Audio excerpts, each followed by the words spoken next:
आज आपण रक्षाबंधन विशेष झटपट कुकरमध्ये सोप्या पद्धतीने स्पॉन्जी आणि तितकेच मस्त असे रसगुल्ले कसे बनवायचे ते बघणार आहोत.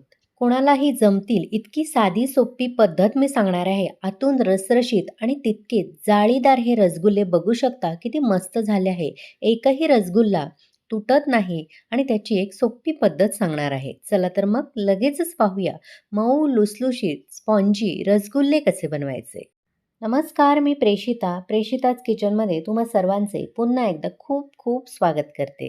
रसगुल्ले बनवण्यासाठी सर्वात आधी गॅसवर मी एक पॅन ठेवला आहे आणि त्यामध्ये 1 लिटर एवढं दूध घेणार आहे. शक्यतो गाईचं दूध वापरायचं, म्हशीचं दूध वापरायचं नाही. त्यामुळे रसगुल्ले थोडेसे कडक होण्याची शक्यता असते.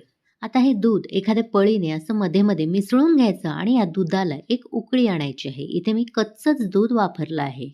दुधाला उकळी येते तोपर्यंत आपण एक पूर्वतयारी करू. इथे एका बाउलमध्ये मी 3 चमचे पाणी घेतलं आहे आणि त्यामध्येच तेवढंच म्हणजे साधारण 3 चमचे एवढं व्हिनेगार घालायचं आहे. तुमच्या घरात जर व्हिनेगार उपलब्ध नसेल तर त्याऐवजी तुम्ही लिंबाचा रस सुद्धा वापरू शकता. जेवढे चमचे लिंबाचा रस तेवढंच पाणी घालायचं आणि मिसळून ठेवायचं. काही मिनिटातच इथे दुधाला सुद्धा उकळी आली आहे. बघू शकता व्यवस्थित दूध गरम झालं आहे. आता लगेचच आपल्याला हे व्यवस्थित असं मिसळून घ्यायचं आहे आणि गॅस बंद करून घ्यायचा आहे. गॅस बंद केल्यानंतरच आपल्याला दूध फाडून घ्यायचं आहे. आता हे जे व्हिनेगार आणि पाणी आपण एकत्र करून ठेवलेलं त्यामधलं थोडं थोडं घालायचं आहे मिश्रण यामध्ये आणि एका पळीने असं व्यवस्थित मिक्स करून घ्यायचं. एकदाच सर्व हे पाणी घालायचं नाही. थोडं थोडं घालायचं आणि मिक्स करून घ्यायचं. पूर्ण मिक्स झालं की पुन्हा थोडंसं घालायचं आणि पुन्हा मिसळून घ्यायचं. आणखी एक महत्त्वाची टिप मी इथे देईन ती म्हणजे गॅस बंद करूनच आपल्याला दूध फाडून घ्यायचं आहे. चालू गॅस असतानाच तुम्ही दूध फाडायला गेलात तर पनीर थोडंसं कडक होऊ शकतं आणि त्यामुळे रसगुल्ले सुद्धा तसेच थोडेसे कडक बनू शकतात.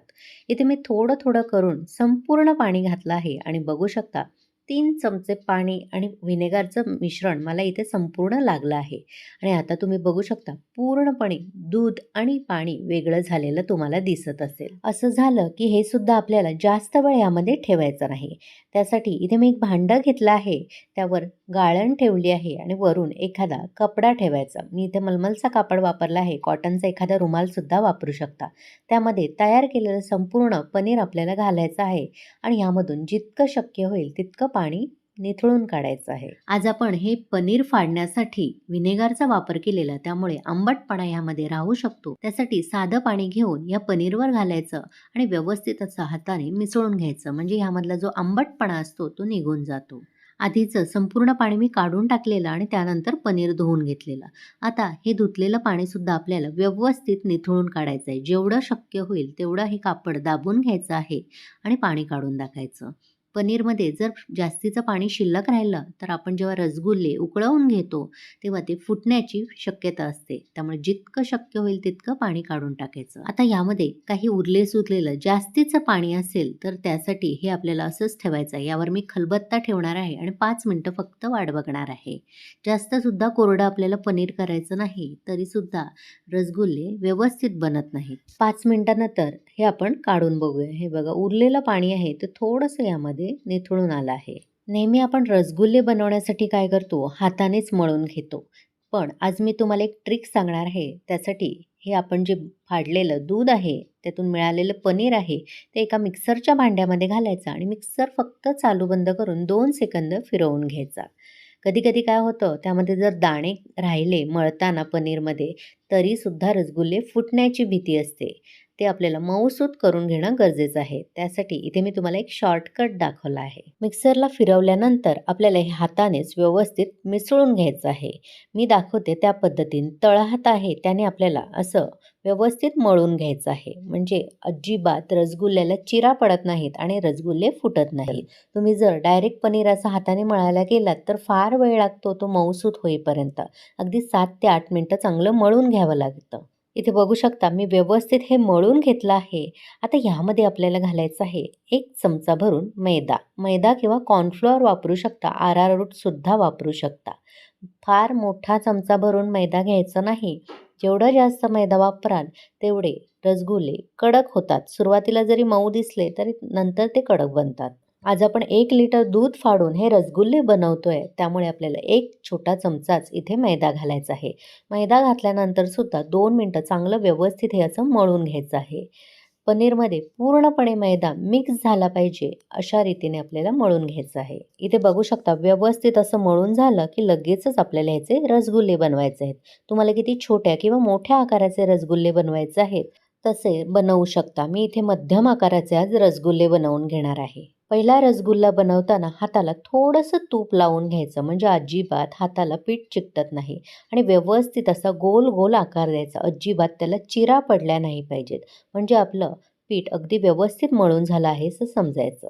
हे बघा इथे अगदी गोलाकार गुळगुळीत रसगुल्ला तयार झाला आहे. अशाच पद्धतीने उरलेले सर्व रसगुल्ले मी बनवून घेणार आहे. जेवढ्या जास्त चिरा रसगुल्ल्यांवर तेवढे रसगुल्ले फुटण्याची शक्यता असते, त्यामुळे जास्तीत जास्त चांगलं पीठ मळून घ्यायचं आणि असे गोल गोल गोळे बनवून घ्यायचे. इथे मी सर्व रसगुल्ले बनवून घेतले आहेत आणि मध्यम आकाराचे बरोबर 21 रसगुल्ले तयार झाले आहेत.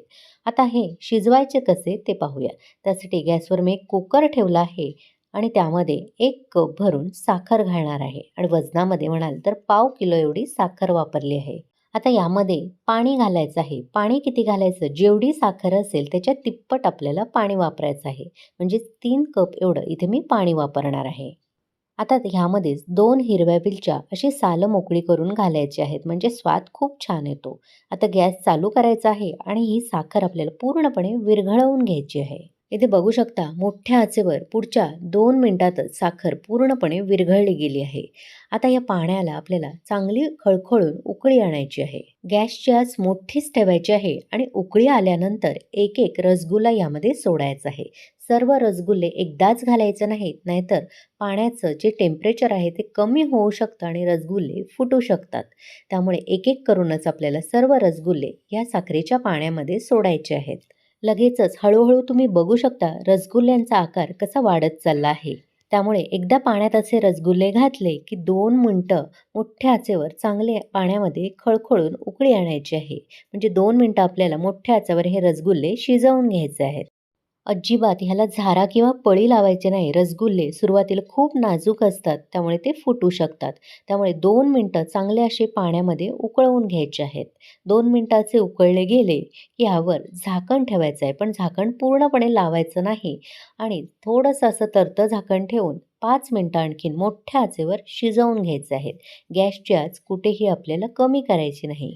इथे बरोबर 5 मिनिटं झाली आहेत. मी झाकण तरतं ठेवून हे रसगुल्ले शिजवून घेतलेले.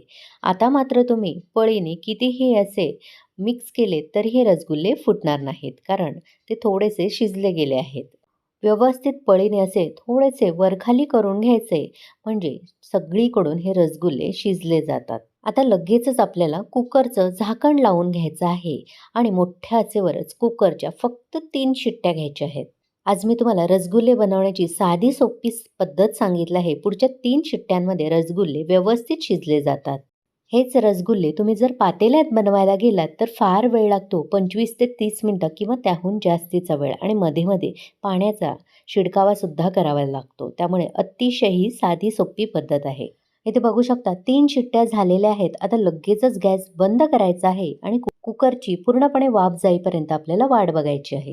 इथे मी ओट्यावर कुकर काढून घेतला. याची वाफ पूर्णपणे गेलेली आहे. आता आपण झाकण उघडून बघूया.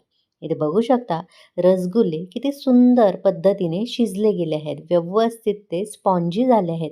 अजिबात कुठेही रसगुल्ला दबला गेला नाही आणि डबल फुलले गेले आहेत. कुकरमध्ये मी रसगुल्ले बनवले तरी एकही रसगुल्ला फुटला गेला नाही. तुम्ही बघू शकता ह्याचा पाक सुद्धा व्यवस्थित आपल्याला अपेक्षित पाहिजे असा चिकट झाला आहे. थोडासा पाणथळ पाक तुम्हाला वाटत असेल तर थोडा वेळ रसगुल्ले शिजवून घेऊ शकता.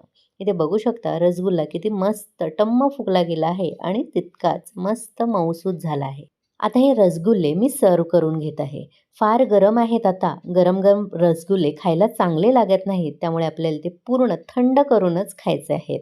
इथे बघू शकता किती रसगुल्ले मस्त झाले आहेत. जसे दुकानात मिळतात अगदीच तसे. घरच्या घरी तुम्ही सुद्धा अशा पद्धतीने रसगुल्ले बनवू शकता. मी सांगितलेली आजची रेसिपी, कुकरमध्ये रसगुल्ले बनवण्याची साधी सोपी पद्धत तुम्हाला कशी वाटली? आवडली असेल तर एक लाईक करा. जास्तीत जास्त लोकांना शेअर करा. प्रेषिताच किचनला सबस्क्राईब करायला विसरू नका. सोबत सोबतच नोटिफिकेशनचं ऑलचं बटन दाबा, जेणेकरून माझ्या अशाच सर्व रेसिपी तुम्हाला लगेचच पाहता येतील. येत्या रक्षाबंधनला अशा पद्धतीने झटपट रसगुल्ले करून बघा आणि कसे झाले ते कमेंट करून सुद्धा मला नक्की कळवा. हे रसगुल्ले मी पूर्णपणे गार करून घेतले आहेत फ्रीजमध्ये आणि ह्यातला एक रसगुल्ला मी तुम्हाला तोडून सुद्धा दाखवते. आतून बघू शकता किती लेयर्स आले आहे. मोजताही येणार नाही इतके लेयर्स. इतके स्पॉन्जी रसगुल्ले तुम्ही सुद्धा नक्की करून बघा. चला तर मग पुन्हा भेटू अशाच मस्त स्वादिष्ट भरपूर टिप्स आणि एखाद्या नवीन रेसिपीसह. धन्यवाद.